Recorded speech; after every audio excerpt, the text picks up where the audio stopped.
S ಈ ಪ್ರಕರಣಕ್ಕೆ ಸಂಬಂಧಪಟ್ಟಂತೆ ಸಿಎಂ ಸಿದ್ದರಾಮಯ್ಯ ಮಾತನಾಡಿದ್ದಾರೆ. ಬಿಜೆಪಿ ಪ್ರತಿಭಟನೆಯ ವಿಷಯಕ್ಕೆ ಸಂಬಂಧಪಟ್ಟಂತೆ ಏನು ಹೇಳಿದ್ದಾರೆ ಸಿಎಂ ಕೇಳೋಣ.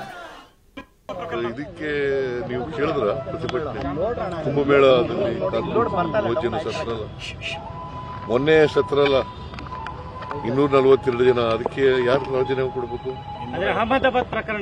ಮೊನ್ನೆ ಅಲಹಾಬಾದ್ ಆಮೇಲೆ ಗೋಧ್ರಾ ಇನ್ಸಿಡೆಂಟ್ ನಲ್ಲಿ ಸತ್ರ ಅಲ್ಲ, ಅದ್ಯಾರಕ್ಕೆ ಕೊಡೋದು ಜವಾಬ್ದಾರಿ? ರೈಲ್ವೆ ಇದರಲ್ಲಿ ಸತ್ರ ಅಲ್ಲ, ಅದಕ್ಕೆ ಯಾರು ಜವಾಬ್ದಾರಿ ಕೊಡೋದು? ಯಾರಿಗೆ ಜವಾಬ್ದಾರಿ ಕೊಡಬೇಕು? ಆಮೇಲೆ ಬ್ರಿಡ್ಜ್ ಇದಕ್ಕಿದ್ದಲ್ಲೇ ಉದ್ಘಾಟನೆ ಮಾಡುವಲ್ಲೇ ಬಿದ್ದೋಯ್ತಲ್ಲ, ಕಟ್ಟಿದ ತಕ್ಷಣ ಬಿದ್ದೋಯ್ತಲ್ಲ, 140 ಜನ ಸತ್ರು, ಅದಕ್ಕೆ ಯಾರು ಕೊಡಬೇಕು? ನಾನು ಅದನ್ನ ಡಿಫೆನ್ಸ್ ತಕತಾ ಇಲ್ಲ, ಅದನ್ನ ಎಕ್ಸ್ಕ್ಯೂಸ್ ಆಗಿ ತಕತಾ ಇಲ್ಲ. ರಾಜೀನಾಮೆ ಕೇಳ್ತಕ್ಕಂಥ ಇವರು what moral write these people have? ಈಗ ಕಾಲ್ ತುಳಿತದಲ್ಲಿ ಸತ್ತದಲ್ವಾ ಕುಂಭಮೇಳದಲ್ಲಿ, ಆಗ ಆದಿತ್ಯನಾಥ್ ರಾಜೀನಾಮೆ ಕೊಟ್ರ ಅಥವಾ ಇವ್ರೇನಾದ್ರು ಕೇಳಿದ್ರ? ಇವ್ರು ಕೇಳಿದ್ರೇನ್ರಿ? ಮತ್ತೆ ಈಗೇನ್ ಇದಕ್ಕಿದಲ್ಲ ಏನು ರಾಜಕೀಯಕ್ಕೋಸ್ಕರ ಮಾಡ್ತಾ ಇದ್ದಾರೆ. ಇದಕ್ಕೆ ನೀವು ಕೇಳಿದ್ರ ಪ್ರತಿಭಟನೆ ಕುಂಭಮೇಳದಲ್ಲಿ ಭೋಜನ ಸತ್ರ ಅಲ್ಲ. ಎಸ್ ರಾಜೀನಾಮೆ ವಿಚಾರಕ್ಕೆ ಸಂಬಂಧಪಟ್ಟಂತೆ ಸಿದ್ದರಾಮಯ್ಯ ಅವರ ಪ್ರತಿಕ್ರಿಯೆ ಇದು.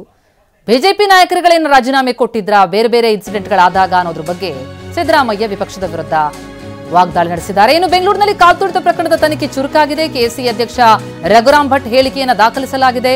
ಡಿಸಿ ಕಚೇರಿಯಲ್ಲಿ ಕೆಎಸ್ಸಿಎ ಅಧ್ಯಕ್ಷರ ಹೇಳಿಕೆಯನ್ನು ದಾಖಲಿಸಿಕೊಳ್ಳಲಾಗಿದೆ. 40 ನಿಮಿಷಗಳ ಹೇಳಿಕೆಯನ್ನ ದಾಖಲಿಸಿಕೊಂಡಿದ್ದಾರೆ ತನಿಖಾಧಿಕಾರಿ ಜಗದೀಶ್.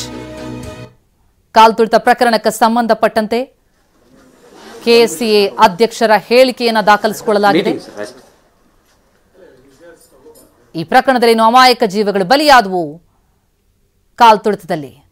ಇದಕ್ಕೆ ಯಾರು ಹೊಣೆ ಎನ್ನುವಂತಹ ಪ್ರಶ್ನೆಗಳು ಎದ್ದಿತ್ತು. ಈಗ ಕೆಎಸ್ಸಿಎ ಅಧ್ಯಕ್ಷರ ಹೇಳಿಕೆಯನ್ನು ದಾಖಲಿಸಿಕೊಳ್ಳಲಾಗಿದೆ. ಪ್ರಕರಣದ ತನಿಖೆ ಚುರುಕಾಗಿದೆ. ಡಿಸಿ ಕಚೇರಿಯಲ್ಲಿ ಕೆಎಸ್ಸಿಎ ಅಧ್ಯಕ್ಷ ರಘುರಾಮ್ ಭಟ್ ಅವರ ಹೇಳಿಕೆಯನ್ನ ದಾಖಲಿಸಿಕೊಂಡಿದ್ದಾರೆ. ಸುಮಾರು 40 ನಿಮಿಷಗಳ ಹೇಳಿಕೆಯದು. ತನಿಖಾಧಿಕಾರಿ ಜಗದೀಶ್ ಡಿಸಿ ಕಚೇರಿಯಲ್ಲಿ ಕೆಎಸ್ಸಿಎ ಅಧ್ಯಕ್ಷ ರಘುರಾಮ್ ಭಟ್ ಅವರ ಹೇಳಿಕೆಯನ್ನು ದಾಖಲಿಸಿಕೊಂಡಿದ್ದಾರೆ.